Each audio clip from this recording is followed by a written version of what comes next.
India TV YouTube channel को subscribe करें और बेल आइकन दबाएं। अयोध्या जमीन विवाद पर इस वक्त की सबसे बड़ी खबर। उत्तर प्रदेश के डिप्टी सीएम केशव प्रसाद मौर्य ने अब से थोड़ी ही देर पहले जमीन विवाद पर बड़ा बयान दिया। उन्होंने कहा कि गड़बड़ी के आरोपों की जांच होगी। केशव मौर्य ने आरोप लगाने वाली विपक्षी पार्टियों पर भी साथ निशाना साधा। उन्होंने कहा कि आरोप लगाना और भाग जाना समाजवादी पार्टी का चरित्र रहा है।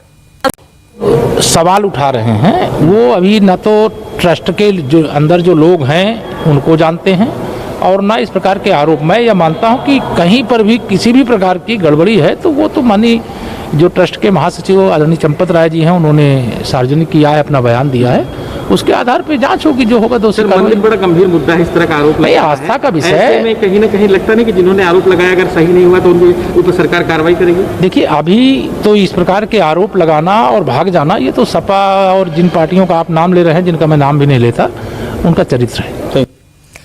जमीन विवाद पर सियासत के बीच गड़बड़ी के आरोपों का सच भी सामने आ गया है।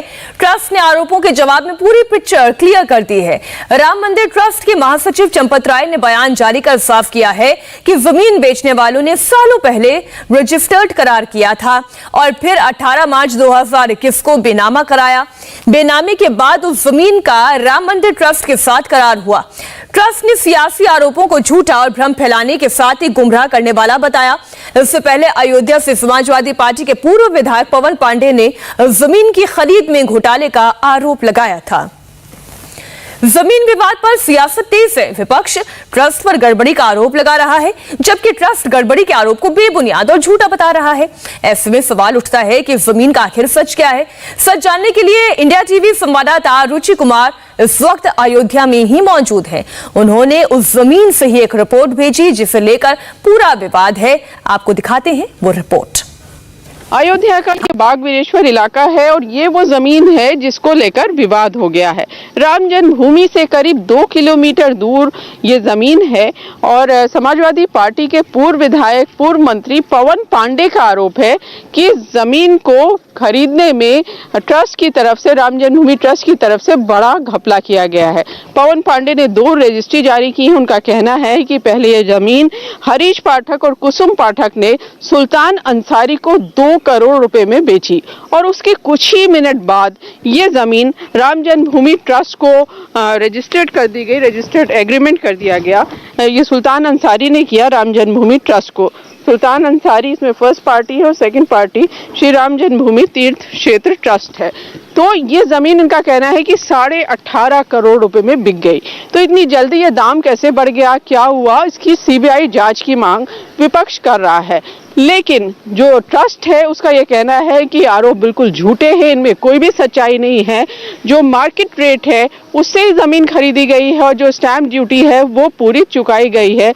तो विपक्ष बेकार के मुद्दे ढूंढ रहा है हमले करने के लिए और उनका कहना है कि किसी भी तरह की जांच के लिए वो तैयार है।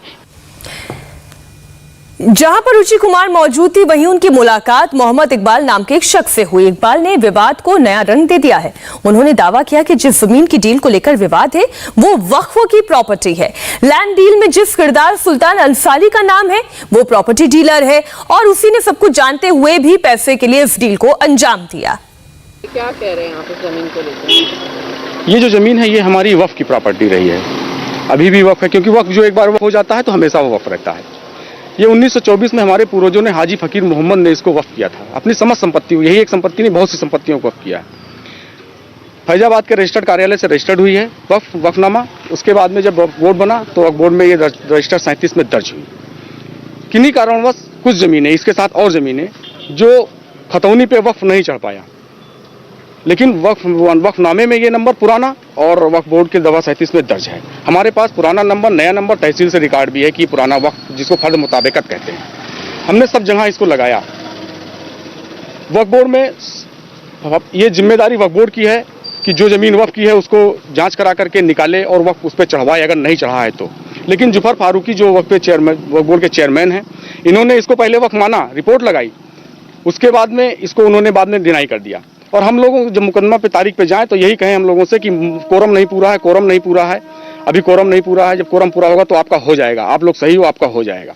लेकिन अचानक ये जो है वो खत्म हो जाती है। और जिस दिन ये जमीन ये जो मुतवल्ली इसके हुए, जिन्होंने फ्रॉड करके अपने नाम कराया, इसको वरासतन दर्ज कराया, जिस दिन ये बैनामा करते हैं उस दिन ये इस खतौनी पे हमारे माननीय कमिश्नर महोदय के यहाँ से स्टे था, जिसका स्टे का काउंसलेशन का मुकदमा आज भी हमारा चल रहा है। अब यहाँ पे हम यही चाहते हैं, अगर बात इतनी ऊपर आई है, अभी तक तो हम लोग दौड़ रहे थे, कोई हमारी सुनने वाला नहीं था। हम आप लोगों के माध्यम से चाहते हैं कि ज़मीन की आवाज़ उठाई जाए और इसकी जांच कराई जाए, जांच करा के ये हमारी वक्फ बोर्ड की ज़मीन हमारे वक्फ के लिए हमको दी जाए। सुल्तान अंसारी कौन है?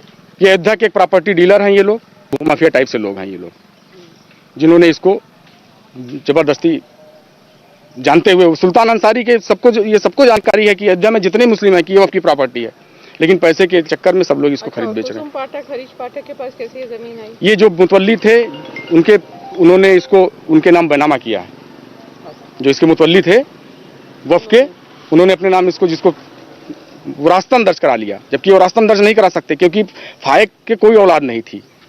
जो फायक इसके मुतवल्ली थे उनसे कोई औलाद नहीं थी। लेकिन वक्फ बोर्ड आपको नहीं मान रहा है कि आप ये वक्फ बोर्ड इस जमीन को ही वक्फ नहीं मान रहा, जबकि वक्फ के 37 में जमीन नंबर दर्ज है।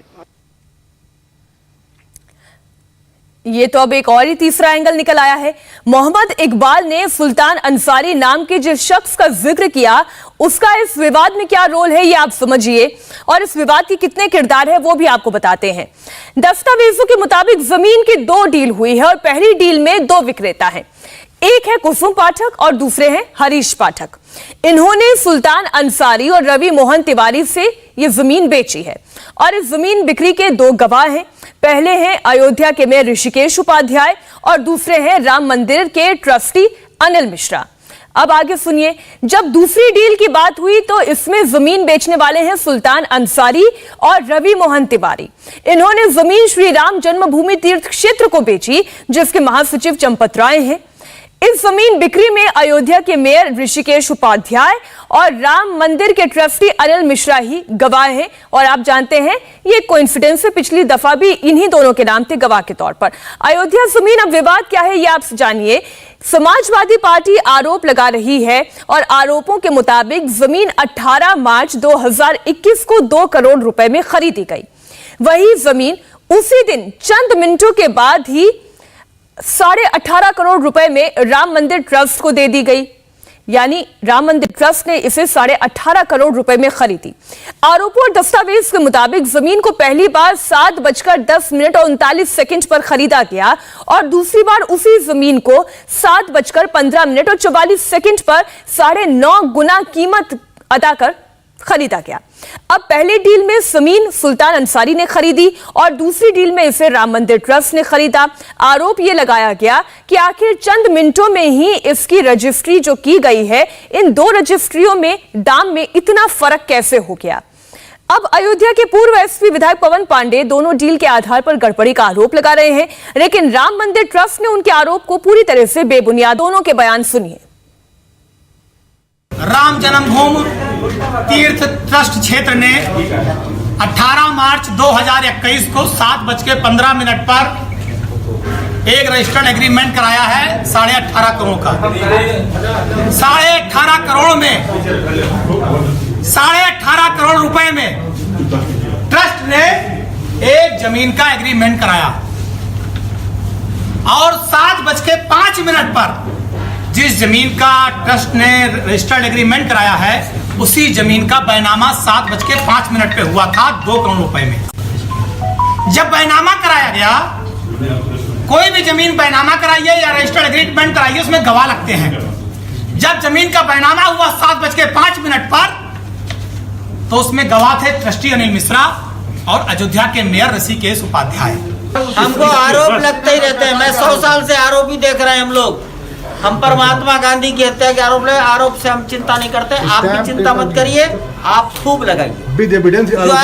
Yes, I accept, I ready, you also, you do it. आप अपना काम करिए, हम अपना काम करेंगे। ट्रस्ट का कुछ में कहना है इस बारे में? नहीं कहना, अभी स्टडी करेंगे। राम मंदिर ट्रस्ट की तरफ से चंपत राय ने बयान भी जारी किया। इसमें उन्होंने क्लियर किया कि जमीन बेचने वालों ने सालों पहले रजिस्टर्ड करार किया था और फिर 18 मार्च 2021 को बेनामा कराया।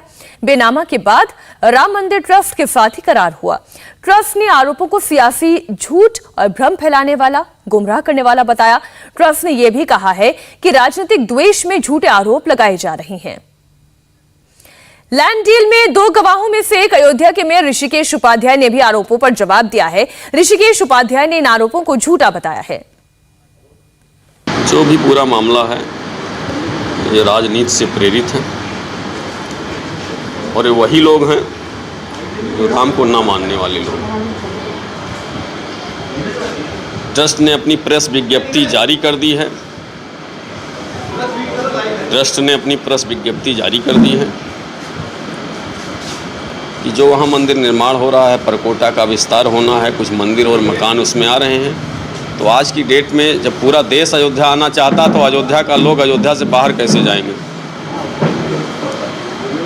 इस नाते से रेलवे स्टेशन के पास ट्रस्ट ने सहमति और संवाद के आधार पर वो ज़मीन ली है।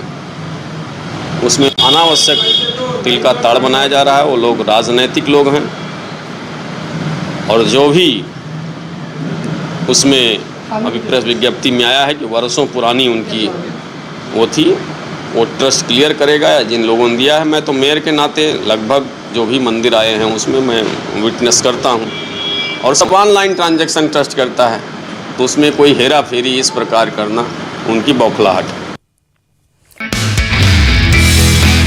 नमस्ते, मैं हूं मीनाक्षी जोशी। वीडियो और खबरों से अपडेट रहने के लिए India TV YouTube channel subscribe करें, बेल आइकन दबाना ना भूलें। जुड़े रहें इंडिया टीवी के साथ।